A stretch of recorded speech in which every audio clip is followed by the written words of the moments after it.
大家好，我係香港國際廚藝交流協會嘅陳國強。今次咧好開心，代表協會舉辦綠色主義全電煮食比賽，正實踐我哋一直嘅理念。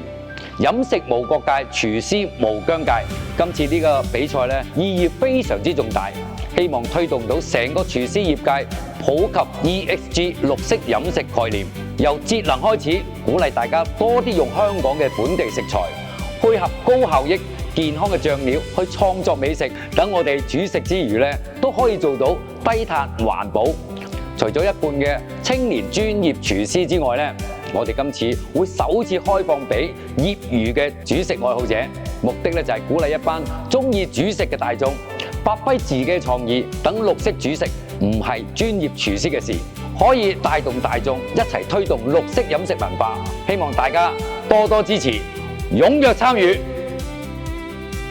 大家好，我係中國香港女廚師協會三姐，相信大家都唔陌生啦。我哋協會可以成為今次比賽主辦方咧，覺得係非常之榮幸。大家都知道啦，餐飲業、煮食行業一向係男性嘅主導。今次嘅活動，我希望鼓勵更多女性去入行，都希望向外界證明咧，我哋女性嘅廚師咧，絕對有能力帶領業界走向綠色環保精準嘅發展方向。今次成個比賽咧係貫徹綠色煮食嘅宗旨，不論使用節能爐具、精準運用食材、減少廚餘、選用本地嘅農作物、使用高效率嘅醬汁，每一個細節都係希望實踐低碳同埋環保。而且今次比賽仲有一個好大嘅創新，係我哋第一次將會入圍嘅優秀菜式咧帶到去酒店嘅自助餐，俾公眾第二輪投票。呢個做法可以話係破天荒，